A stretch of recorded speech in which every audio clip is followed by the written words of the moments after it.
The air was thick with the scent of roses and anticipation. My wedding day. The moment I'd dreamed of since I was a little girl, twirling in my mother's veil, imagining a day filled with love and laughter.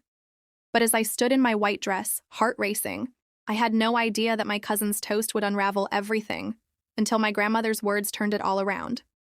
Hey, before we dive deeper into this story, let me ask, where are you watching from? Drop your city or country in the comments below. I'd love to know who's joining me in this wild ride. Now let's get to it. My name is Amelia, and this is the story of the day I thought would be perfect, but ended up teaching me more about love, family, and courage than I ever expected. It was a warm September afternoon in Charleston, South Carolina, the kind of day where the sun paints everything golden, and the breeze carries just a hint of salt from the nearby coast. The venue was a charming outdoor garden, with fairy lights strung across ancient oak trees, their branches dripping with Spanish moss. The tables were set with crisp white linens, and soft music floated through the air as guests mingled, their laughter mixing with the clink of champagne glasses. I stood at the edge of the dance floor, my hand resting in the crook of my new husband Ethan's arm. He looked at me with those steady green eyes, his smile grounding me. Ethan was my rock, kind, dependable, the kind of man who'd drive across town at midnight to get me ice cream when I was stressed. We'd been together for 3 years, and this day felt like the culmination of every promise we'd made. But beneath the joy, there was a tightness in my chest. Not because of Ethan, but because of my family. They were complicated. My parents were there, of course. My mom, Linda, was fussing over the floral arrangements, her smile tight as she whispered to my dad, Greg, about something I couldn't hear. They loved Ethan, but they'd always been protective, especially after some of the family drama we'd navigated over the years. My younger sister, Hannah, was my maid of honor, radiant in her blush pink dress, but I caught her throwing sharp glances at our cousin Jessica. Jessica, with her perfectly curled blonde hair and that smug little smirk, was chatting loudly with a group of guests, her laughter cutting through the crowd. She'd always had a way of making everything about her. The rest of the guests were a mix of Ethan's laid-back Midwestern family and my Southern relatives, who never missed a chance to stir the pot.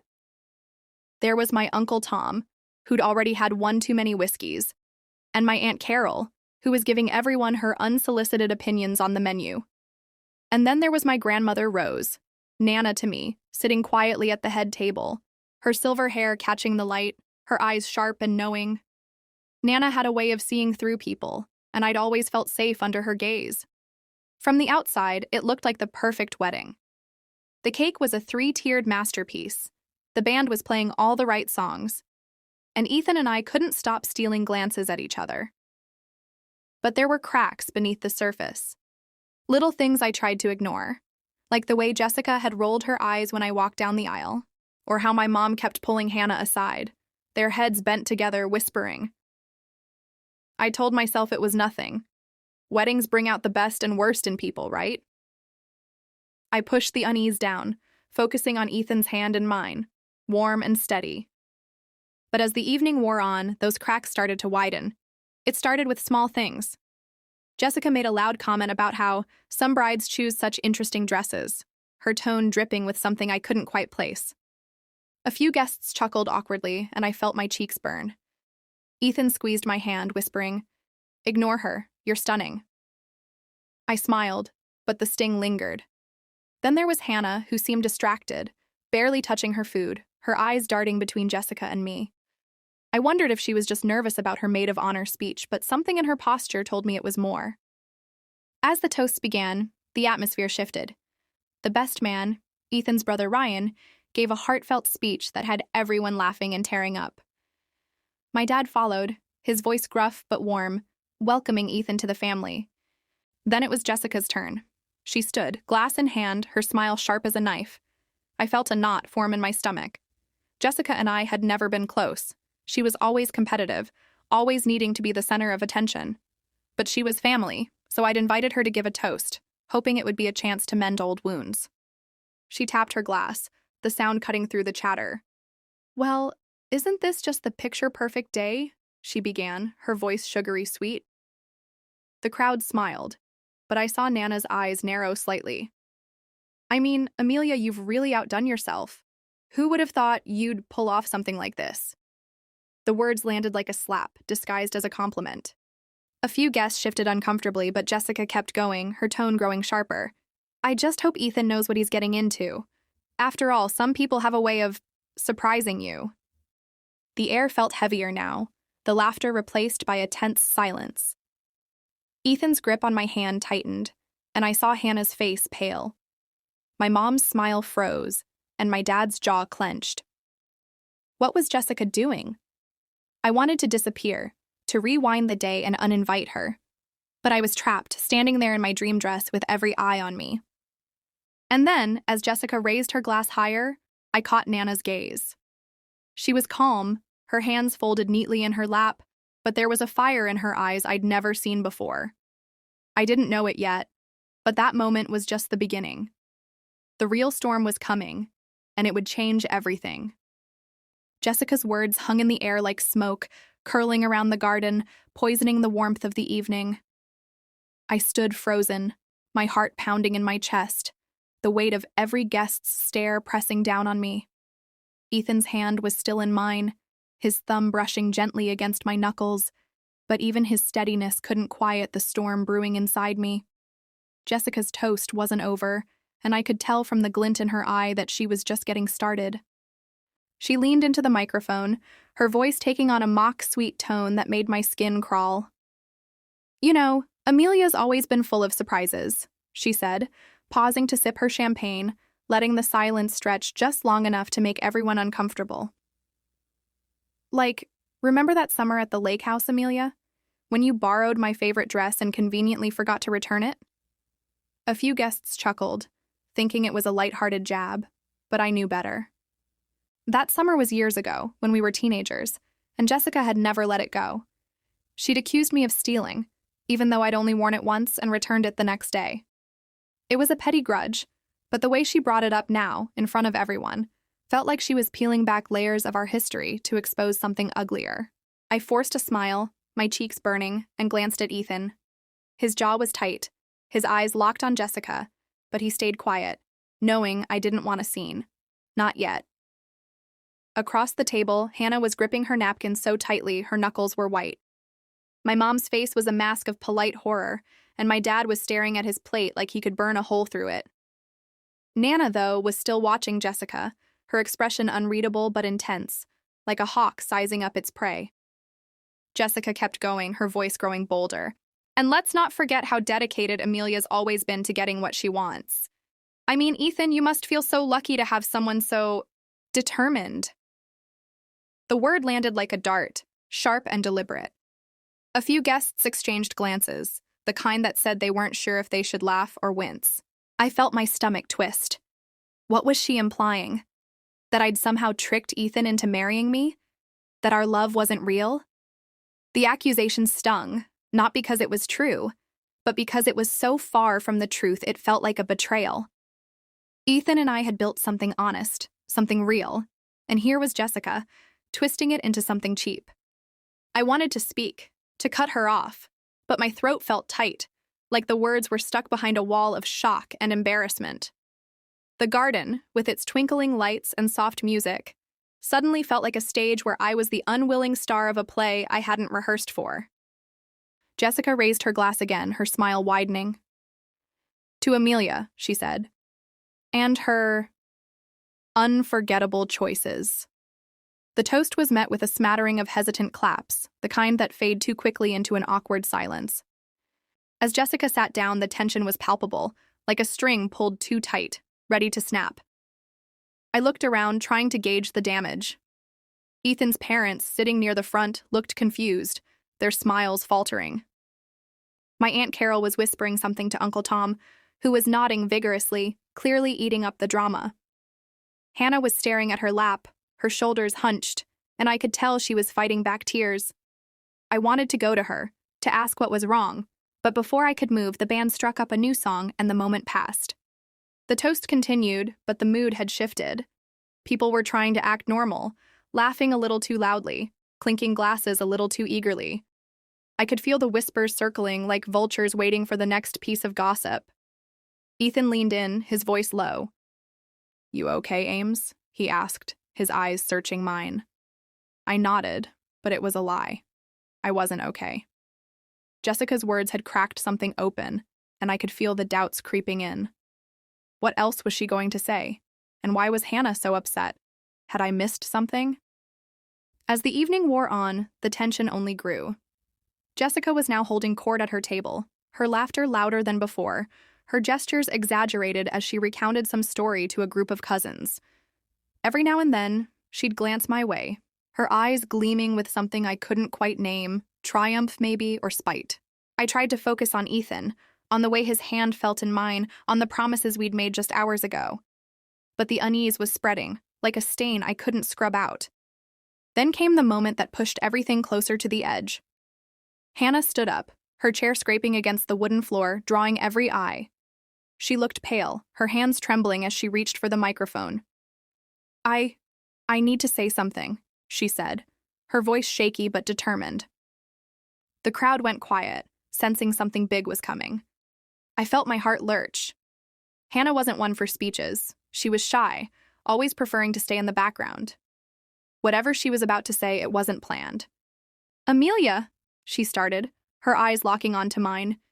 You've always been the best sister. And I can't let this night go on without being honest. Her voice cracked and a tear slipped down her cheek.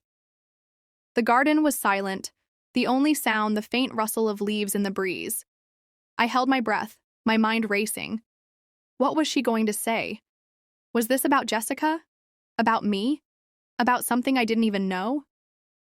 Hannah's eyes flicked to Jessica, and for a moment I saw something like anger flash across her face. There's something you all need to know, she said, her voice growing steadier. Something that's been hidden for too long. The air felt electric, charged with anticipation. I glanced at Nana, who was still watching, her expression calm but her eyes burning with that same fire I'd seen earlier. Whatever was coming, I knew it would change everything. And I wasn't sure I was ready. Hannah's words hung in the air, sharp and heavy, like the moment before a storm breaks. The garden was so quiet you could hear the faint hum of the fairy lights above us. Every guest was leaning forward, eyes wide, waiting for what came next. My heart was pounding so hard I could feel it in my throat. Ethan's hand tightened around mine, his warmth the only thing keeping me grounded. I wanted to reach out to Hannah, to pull her back from whatever edge she was standing on, but I was frozen, caught in the spotlight of her trembling voice. Jessica, Hannah said, her gaze locking onto our cousin who was sitting back in her chair, one eyebrow raised, her lips curled in a half smile. You've had a lot to say tonight, haven't you? But there's something you're leaving out. The crowd shifted, a ripple of whispers moving through the tables. Jessica's smile faltered, just for a second, but it was enough to make my stomach twist. What did Hannah know? What was the secret she was about to spill? Hannah took a deep breath, her hands gripping the microphone like it was a lifeline. A few months ago, when Amelia and Ethan got engaged, Jessica came to me. She said she was happy for you, Amelia, but... Her voice wavered and she swallowed hard. But she told me something else, something she swore me to secrecy about. She said she'd been in love with Ethan, for years. A gasp rippled through the crowd, like a wave crashing over the garden. My breath caught, and I felt Ethan stiffen beside me. I turned to him, searching his face, but his eyes were wide with shock, his mouth slightly open. What? He whispered, more to himself than to me. Jessica's face went pale, her champagne glass frozen halfway to her lips. For the first time all night, she looked caught off guard. Hannah pressed on, her voice gaining strength, though tears were streaming down her face now. She told me she was going to make sure this wedding didn't happen, that she'd find a way to ruin it. She said you didn't deserve Ethan, Amelia, that you were too ordinary for him. The word ordinary hit me like a punch. Ordinary. It was the kind of insult that burrowed deep, making you question everything you thought you knew about yourself. I felt my eyes sting, but I blinked hard, refusing to let the tears fall. The guests were buzzing now, some whispering, others staring openly at Jessica, who was gripping the edge of the table, her knuckles white. My mom's face was a mix of shock and fury, and my dad looked like he was ready to storm across the garden. Aunt Carol was fanning herself dramatically, while Uncle Tom let out a low whistle. But it was Nana's reaction that caught my eye. She was still sitting calmly, her hands folded, but there was a faint smile on her lips, like she'd been waiting for this moment. Hannah wasn't done. "I didn't want to believe her," she said, her voice breaking. "I told her to let it go, that you and Ethan were happy, but she kept pushing, saying she had a plan, that she'd make sure everyone saw you for who you really were. That's why her toast was so cruel. She wanted to humiliate you, Amelia, in front of everyone." The garden felt like it was spinning. I looked at Jessica, waiting for her to deny it, to laugh it off as a misunderstanding. But she didn't. Instead, she stood up, her chair scraping loudly against the floor. "That's enough, Hannah," she snapped, her voice sharp but unsteady. "You're making a fool of yourself. This is Amelia's day, not yours." Her words were meant to deflect, but they only made her sound guilty. The crowd wasn't buying it. Heads were shaking, and I heard someone mutter, "Unbelievable." I felt like I was watching a movie, detached from my own body. Ethan's hand was still in mine, but I could barely feel it. All I could think about was Jessica, my cousin, the girl I'd grown up with, plotting to tear apart my happiness. Why? Was it jealousy? Resentment? Had I done something to her I didn't even realize? The questions swirled, but before I could process them, someone else stood up. It was Nana. The soft clink of her cane against the floor silenced the crowd. She moved slowly, deliberately, her silver hair glowing under the lights. Every eye was on her, and even Jessica froze, her defiance wavering. Nana took the microphone from Hannah, who stepped back, wiping her tears. The garden was so quiet I could hear the crickets in the distance. "Jessica," Nana said, her voice steady but laced with steel. "You've said enough tonight, but I think it's time the truth came out. All of it." Her words were like a thunderclap, and I felt a chill run down my spine. Nana's eyes locked onto Jessica's, and for the first time I saw fear in my cousin's face. "You see," Nana continued, "I've known about your feelings for Ethan for a long time, and I know what you did to try to come between him and Amelia." The crowd gasped again, louder this time. My heart stopped. What did Nana know? What had Jessica done? I looked at Ethan, whose face was a mix of confusion and dread. Nana's gaze softened as it landed on me, and she gave me a small nod as if to say, "Trust me." Then she turned back to Jessica, her voice rising just enough to carry over the stunned silence. "You wrote him a letter, didn't you? A letter confessing your feelings, begging him to leave Amelia. You thought no one would find out. But I did." The revelation hit like a bomb. Jessica's face crumpled, and she stumbled back, nearly knocking over her chair. The guests were in chaos now, some gasping, others whispering furiously. Ethan's hand slipped from mine as he stood, his voice low but firm. "A letter?" he said, looking at Jessica. "You sent me a letter? I never got it." Nana's smile was sharp now, almost triumphant. "That's because I intercepted it, Ethan. I wasn't going to let you or Amelia be hurt by this nonsense." She reached into her purse and pulled out a folded piece of paper, holding it up for everyone to see. The garden erupted in murmurs, and I felt like I couldn't breathe. This was it. The moment everything changed. The garden was a sea of stunned faces, every guest frozen, their eyes darting between Nana, holding that damning letter aloft, and Jessica, who looked like she'd been struck by lightning. The fairy lights flickered above us, casting shadows that danced across the tables, amplifying the weight of the moment. My heart was racing, a mix of shock and relief swirling inside me. Ethan stood beside me, his face pale but resolute, his hand finding mine again, grounding me. I couldn't tear my eyes away from Nana, who stood tall despite her age, her voice carrying a quiet authority that silenced the chaos. "Jessica," Nana said, her tone firm but not cruel, "you thought you could tear this family apart, but you underestimated the love in this room." She lowered the letter, folding it carefully, her eyes never leaving Jessica's. "I found this in your room when you visited me last month. You left it out, careless, as if you wanted someone to see it. I read it, and I knew I couldn't let you hurt Amelia or Ethan with your jealousy." Jessica's face was a mask of panic now, Her earlier confidence shattered. That's not fair, she stammered, her voice shaking. You had no right to go through my things, a few guests murmured, but it wasn't sympathy for her. It was disbelief, tinged with disapproval. Aunt Carol, who'd been fanning herself earlier, was now glaring at Jessica, her lips pursed. Uncle Tom shook his head, muttering something under his breath. My mom's hand was over her mouth, and my dad looked like he was ready to escort Jessica out himself. Nana raised a hand, silencing Jessica's protests. This isn't about fairness, Jessica. It's about family. It's about doing what's right. You wrote this letter to Ethan, confessing feelings you knew would hurt Amelia, hoping to drive a wedge between them. You thought you could play games with their happiness.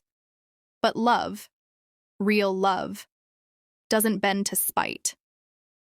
Her words were like a sermon, each one landing with precision, and I saw tears in Hannah's eyes as she nodded, her earlier courage now softened by relief. The crowd was still, the air thick with the weight of Nana's words. Ethan stepped forward, his voice steady but laced with emotion. Jessica, I don't know what you were thinking, but I love Amelia. I've always loved her. There's never been anyone else. His words were simple, but they hit me like a wave, washing away the doubts Jessica's toast had planted. I squeezed his hand, my eyes burning with tears, not of sadness but of gratitude. The guests murmured their approval, a few clapping softly, their support wrapping around us like a shield. Jessica's shoulders slumped, her face crumpling as she realized there was no way out. I didn't mean for it to go this far, she whispered, but her words were drowned out by the crowd's shifting energy. Some guests were shaking their heads, others whispering to their neighbors. The atmosphere was no longer festive. It was raw, real, a moment of reckoning. Jessica grabbed her purse and bolted toward the garden's exit, her heels clicking against the stone path. No one stopped her. The silence that followed was deafening, broken only by the soft rustle of leaves in the evening breeze. Nana handed the letter to my mom, who took it with a trembling hand, then turned to me. Amelia, she said, her voice softening, this day is yours. Don't let anyone take it from you. She smiled, a rare, unguarded smile that made her look younger, stronger. The crowd erupted in applause, not loud or showy, but warm, heartfelt, like a collective exhale. I felt Ethan pull me close, his lips brushing my forehead, and I let myself lean into him, the weight of the night finally lifting. The rest of the evening passed in a blur. The band started playing again, and guests returned to their conversations, though the energy was different now, more subdued, but also more genuine. Hannah came to me, her eyes red, but her smile bright. I'm sorry I didn't tell you sooner, she said, hugging me tightly. I just couldn't let her ruin your day. I hugged her back, whispering, You're the best sister I could ask for. My parents joined us, their pride and relief palpable, and for the first time all night, I felt like we were a family, united, not divided. As for Jessica, she didn't return. I heard later that she'd left Charleston altogether, too embarrassed to face the family. Part of me felt sorry for her, but a bigger part was just relieved. The wedding continued, and by the time Ethan and I shared our first dance, the garden felt magical again, the hurt fading into the background. Nana watched us from her seat, her eyes twinkling, and I knew she'd saved more than just my wedding day. She'd reminded us all what love really means. Looking back, that day wasn't just about a wedding. It was about the strength of family, the courage to stand up for what's right, and the power of truth to heal old wounds. Jessica's cruelty could have broken us, but instead, it brought us closer. Nana's words, sharp and wise, were a reminder that love isn't just flowers and vows. It's about protecting what matters, even when it's hard. I'll carry that lesson with me forever, and I hope you will too. Hey, if this story hit you as hard as it did me, drop a comment below. What would you have done if you were in my shoes? And if you want more stories like this, hit that subscribe button and join the family. Let's keep sharing these moments that make us feel alive.